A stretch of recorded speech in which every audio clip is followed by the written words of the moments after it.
Friends, I hope you are completely safe at your home and making your study better. So I am here to make your study better to best. So go ahead and be attentive. ये book, इसके बारे में मैंने आपको अच्छे से बताया हुआ है। चैप्टर भी आपको पता है कि हम क्या पढ़ रहे हैं। हम पोएट्री की पोएम पढ़ रहे हैं। फर्स्ट पोएम पढ़ रहे हैं जिसका टाइटल है character of a happy life, और इसको मैंने थोड़ा आपको टीच भी कर दिया है। एक बार रिवाइज कराते हुए मैं आपको आगे पढ़ाना स्टार्ट करूँगी।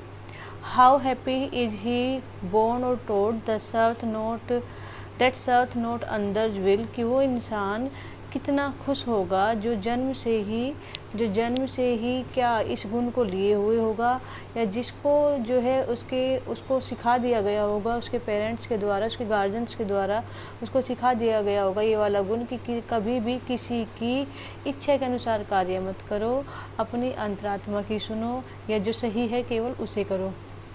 हुज आमर इज हिज ऑनेस्ट थॉट, और जिसके जो कवच होंगे वे उसकी ईमानदारी से परिपूर्ण विचार होंगे। मैंने ये भी बताया था कवच किस तरह से होंगे, क्यों ईमानदारी से परिपूर्ण विचार उसकी कवच बनेंगे, क्या ऐसा हो जाएगा, तो वो पहली वीडियो आप देख लेंगे। फिलहाल मैं केवल आपका रिवीजन यहाँ तक कराऊंगी। And simple truth his utmost skill, उसका जो साधारण सा दिखने वाला जो सत्य होगा वो ही क्या होगा, वो उसका सबसे बड़ा हुनर होगा, वही उसका सबसे बड़ा टैलेंट होगा। जो उसका साधारण से सत्य होगा वही सबसे बड़ा उसका हुनर होगा। हुज पेशन, उसकी जो संवेग होंगे वे उसके मास्टर नहीं होंगे। नोट हिज मास्टर्स आर, वे उसके मास्टर नहीं होंगे, वे उसके स्वामी नहीं होंगे, अर्थात वे उसके ऊपर हावी नहीं होंगे। Whose soul is still prepared for death, उसकी जो आत्मा होगी वही इंसान खुश होगा जिसकी आत्मा क्या होगी, सदा तैयार रहेगी क्या करने के लिए, मृत्यु को प्राप्त करने के लिए। जिसकी आत्मा तक भी मृत्यु के लिए तैयार रहेगी वही इंसान सबसे ज़्यादा सुखी होगा, खुश होगा। Untied unto the world with care, जो मुक्त होगा संसार में उन प्रवाहों से, कौन सी प्रवाहों से, कि उसे राजकुमारों की तरह प्रेम किया जाए, ऑफ प्रिंसली लव, यानी कि राजकुमारों की तरह प्रेम किया जाए, और या फिर वल्गर ब्रीथ की जो तुच्छ लोग हैं, जो छोटी सोच वाले लोग हैं, जो छोटे लोग हैं, उनकी आलोचनाओं से भी वो अपने को मुक्त रखेगा, उनकी भी उसे कोई परवाह नहीं होगी। किसे, जो एक सही मायनों में एक प्रसन्नचित्त व्यक्ति होगा उसे। Who hath his life from rumour freed, जो रखेगा, हाथ मीन्स रखेगा, हिज लाइफ अपने जीवन को, फ्रॉम दूर, ह्यूमर्स यानी कि अफवाह, झूठी बातों से, फ्रीड मुक्त या दूर, जो अपने जीवन को झूठी बातों से बिल्कुल दूर रखेगा, जिसके जीवन में झूठी बातों के लिए कोई भी जगह नहीं होगी, अफवाहों के लिए कोई जगह नहीं होगी, वो किसी भी बात पर ऐसे ही विश्वास नहीं करेगा। आगे देखिए। हुज कंसेंस, जिसकी अंतरात्मा जो होगी, हुज कंसेंस हिज, जिसकी अंतरात्मा है, हिज उसकी स्ट्रॉन्ग सबसे ताकतवर, रिट्रेट यानी कि शरण स्थल, सबसे ज़्यादा जो उसकी मजबूत चीज़ है जहाँ पर वो शरण लेता है वो उसकी अंतरात्मा होगी। जो एक प्रसन्नचित्त व्यक्ति होगा, जो सही मायनों में एक प्रसन्नचित्त व्यक्ति होगा, उसकी अंतरात्मा ही उसका सबसे बड़ा शरण स्थल होगी। उसे किसी से शरण लेने की, किसी से कुछ मांगने की आवश्यकता नहीं होगी। वो हर चीज़ में अपनी अंतरात्मा की आवाज़ को सुनेगा कि क्या सही है क्या गलत है। ये मैंने आपको बहुत अच्छे से यहाँ तक समझाया हुआ है, इससे आगे तक। Whose state can neither flatterers feed, उसकी जो अवस्था है, उसकी जो मनोस्थिति है, वो कैन, वो ना तो वो सकती है, निदर न तो फ्लैटर्स, जो चापलूस लोग हैं, फीड, उनकी जो भोजन है, उनकी जो चापलूसी भरी बातें हैं उनमें आ सकती है, उससे उनको भ्रमित किया जा सकता है। उसकी अवस्था को, उसकी मनोदशा को ना तो चापलूसों की बातों से, चापलूसी से भ्रमित किया जा सकता है, नोर न ही, और न ही क्या होगा, उसकी जो बड़े बड़े जो उसके दुश्मन होंगे, नोर न ही रुइन में विनाश कर सकते हैं, या कष्ट पहुंचा सकते हैं, दुख पहुंचा सकते हैं। ओप्रेसर्स, वे विरोधी, ग्रेट, जो बहुत बड़े बड़े भी है, चाहे कितना भी बड़ा विरोधी क्यों ना हो, वो उसको नुकसान नहीं पहुंचा सकता है। किसको, जो सही मायनों में एक प्रसन्नचित्त व्यक्ति है, जो केवल अपनी अंतरात्मा की सुनता है, जो सही कार्य करता है, जो गलत कार्य नहीं करता है। यहाँ तक मैंने आपको बहुत अच्छे से पढ़ाया था। अब आगे की पोएम को देखेंगे। ये रिविज़न था आपका। अब मैं आपको आगे की पोएम पढ़ाऊँगी। हु एनिवीज नन, हु जो वह व्यक्ति जो, एनिवीज यानी कि ईर्ष्या करता है, जो वह व्यक्ति जो ईर्ष्या करता है, किससे, नन किसी से भी नहीं, वह व्यक्ति जो किसी से भी ईर्ष्या नहीं करता है, हुज चांस दोथ रेज, उनसे जिनकी, उनसे भी ईर्ष्या नहीं करता है जिनकी चांस यानी कि संयोगवश दोथ कर हो जाती है, रेज उन्नति, या जो संयोगवश कर लेते हैं उन्नति, उसे किसी से भी ईर्ष्या नहीं होती, न तो उनसे जो क्या संयोग से मतलब उनका लक साथ दे देता है और उनकी उन्नति हो जाती है, और उनसे उसे कोई ईर्ष्या नहीं होती। जैसे कि भाई मैं इससे ज़्यादा इंटेलिजेंट हूँ, मेरे पास इससे ज़्यादा ज्ञान है, मैं इससे ज़्यादा कर सकता हूँ, लेकिन इसका लक साथ देता है, पता नहीं इसका लक क्यों साथ देता है, ऐसी बातों को लेकर उसके मन में कोई ईर्ष्या नहीं रहती। नोर वाइस हु नेवर अंडरस्टूड, न ही उसके मन में किसी के लिए कोई बुरी भावना रहती है, न ही उसके मन में बुरी भावना रहती है उनके लिए, किन के लिए नहीं रहती बुरी भावना, गलत भावना या गुस्सा किन के लिए नहीं रहता, उनके लिए नहीं रहता। हु नेवर अंडरस्टूड, जो कभी भी नहीं समझते हैं, जो कभी भी नहीं समझे, किसी ने जिसने ये बात कभी नहीं जानी, क्या नहीं जानी कि हाउ डीपेस्ट, कि कितने गहरे वाउंड्स जख्म आर है, कितने गहरे जख्म हैं, गिवन जो दिए जाते हैं, विद प्रेज झूठी प्रशंसा के द्वारा, चापलूसी भरी बातों के द्वारा। चापलूस लोग तब तक हमारी चापलूसी करते हैं जब तक हमारे पास उन्हें देने के लिए कुछ होता है। ये बात जो नहीं समझते उनसे भी उसे गुस्सा नहीं आता, उनसे भी उसे ईर्ष्या नहीं होती। मतलब वो मान लीजिए कि वो कहीं काम करता है, बॉस को जो चापलूसी भरी बातें करने वाले हैं वे ज़्यादा पसंद आ रहे हैं, वो साफ बात बोलता है तो उसकी बातों का बॉस को गुस्सा आता है, तो वो इस बात पे भी बॉस पे गुस्सा नहीं करता, या किसी पे भी बड़े इंसान पे जो भी है उसका प्रिय या कोई भी उस पर गुस्सा नहीं करता कि ये क्यों नहीं समझ रहा कि ये लोग इसकी चापलूसी कर रहे हैं, केवल इससे कुछ पाने के लिए ऐसा कर रहे हैं, इस बात के लिए भी उसे गुस्सा नहीं आता है। वो क्या सोचता है कि मेरा जो क्रम था वो मैंने पूरा कर दिया, मैंने इसे आगाह कर दिया कि तू गलत है और तुझे ऐसा नहीं करना चाहिए, अब ये माने या ना माने, तो इसलिए वो इस बात के लिए भी गुस्सा नहीं होता है, ना बुरी भावना रखता है, ना बदले की भावना रखता है कि इसने मेरी बात को नहीं माना, उसकी बात को मान लिया जबकि मैं सही था, तो ऐसी भी उसके मन में कोई भावना नहीं होती है। किसके मन में, जो एक सही मायनों में प्रसन्नचित्त व्यक्ति होता है और सही व्यक्ति होता है। How no rules of state, और न ही कोई भी नियम जो राज्य का होता है, यो जो सरकार का होता है, कितना भी बड़ा नियम क्यों ना हो सरकार का, कितना भी ज़रूरी क्यों ना हो, वो उसको तब तक नहीं मानेगा जब तक कि वो उसके अंतरात्मा को, उसके अस्तित्व को परेशान न करे। अगर कोई नियम ऐसा है गलत है, चाहे वो सरकार ने भी क्यों ना बनाया हो, उसके लिए वो मायने नहीं रखता है। उसके लिए सबसे ज़्यादा मायने क्या रखता है, बल्कि, बट का मीनिंग यहाँ पर है बल्कि, रूल्स ऑफ गुड, उसके लिए जो नियम है वे अच्छाई के नियम ज़्यादा मायने रखते हैं। सरकार के बनाए हुए नियमों से भी ज़्यादा उसके लिए अच्छाई के नियम मायने रखते हैं। जो सही मायनों में एक अच्छा इंसान होता है, जो प्रसन्नचित्त व्यक्ति होता है, जो सही मायनों में जिसको हम खुश कह सकते हैं, जिसको हम ये कह सकते हैं कि हाँ ये सुखी इंसान है, सुखी इंसान वही होगा, वो किसी गलत चीज़ पे ध्यान ही नहीं देगा, वो अपना कर्म करता जाएगा, कोई माने या ना माने, कोई साथ दे ना दे, उसे बदले में कुछ मिले या ना मिले, और केवल अच्छाई के नियम ही उसके लिए मायने रखते हैं। वही इंसान सच ही मायनों में खुश होता है, उसे कुछ दुख होता ही नहीं, वो किसी चीज़ को लेकर ईर्ष्या नहीं पालता है, दुख नहीं करता है, तो वही इंसान सुखी होता है। Who God doth late and early praise, वही इंसान सुखी होता है जो गॉड भगवान की दोथ करता है, लेट देर एंड अर्ली और सवेर, यानी कि सुबह और शाम, देर यानी रात और अर्ली यानी कि सुबह, सुबह और शाम प्रे प्रार्थना। वही इंसान सुखी होता है जो किसी भी चीज़ पर ध्यान न देते हुए, किसी भी संवेग पर ध्यान न देते हुए, केवल और केवल दिन रात ईश्वर की प्रार्थना करता है, ईश्वर की प्रार्थना में लगा रहता है। किस लिए लगा रहता है ईश्वर की प्रार्थना में, उसे ऐसा क्या चाहिए भगवान से कि वो ईश्वर की दिन रात प्रार्थना करता है? वो इसलिए करता है, more of his grace than gifts to lend, वो ज़्यादा इसलिए करता है भगवान की प्रार्थना, हिज ग्रेस की, उसकी कृपा उसे मिलती रहे, भगवान की करुणा भरी जो निगाह है वे उस पर बनी रहे, भगवान उस पर अपनी कृपा दृष्टि बनाए रखे, इसलिए वो भगवान से प्रार्थना करता है। देन बजाय गिफ्ट्स टू लैंड, यानी कि भगवान, लैंड मीन्स देने के लिए, बजाय किसके, उपहार देने के लिए कि भगवान मुझे ये दे दो, भगवान मुझे ये दे दो, मुझे ये उपहार दे दो, मुझे ये चीज़ दिला दो, मुझे यहाँ पर सफलता दिला दो, यहाँ पर ये कर दो। इन चीज़ों के बारे में न सोचकर वो केवल इसलिए कि हे ईश्वर मुझ पर अपनी कृपा दृष्टि बनाए रखना और जो रास्ता सही हो उस पर चलाए रखना, इसलिए वो भगवान से प्रार्थना करता है, न कि वो किसी उपहार को पाने के लिए प्रार्थना करता है। कोई भी वर्ल्डली कंफर्ट वो भगवान से नहीं मांगता है, उसे कोई भी ऐशो आराम की चीज़ ईश्वर से नहीं चाहिए, केवल और केवल उसे ईश्वर से सद्बुद्धि चाहिए, जिसके लिए वो दिन रात भगवान से प्रार्थना करता है। वो entertains the harmless day.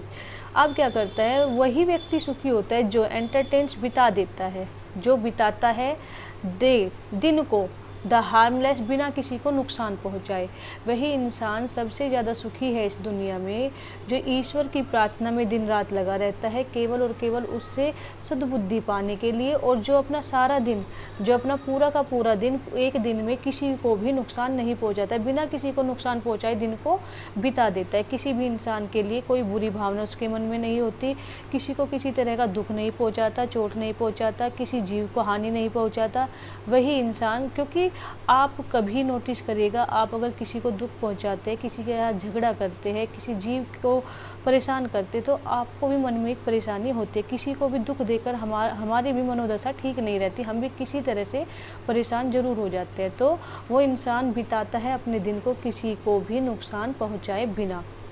With a well chosen book और फ्रेंड, कैसे बिताता है, वो चुनकर, साथ में वो वेल चूजन, सही तरह से चुने गए बुक, किताब के और या फिर दोस्त के, या तो वो एक अच्छा दोस्त बना लेगा या फिर वो एक ऐसी किताब चुन लेगा जो बहुत ज्ञानप्रद हो, जिसमें उसके लिए ज्ञान की बातें भरी हुई, यानी कि ऊट पटांग किताबें पढ़ने शुरू कर देगा, कॉमिक्स पढ़ने शुरू कर देगा, नहीं, ज्ञानवर्धक किताबें वो पढ़ेगा।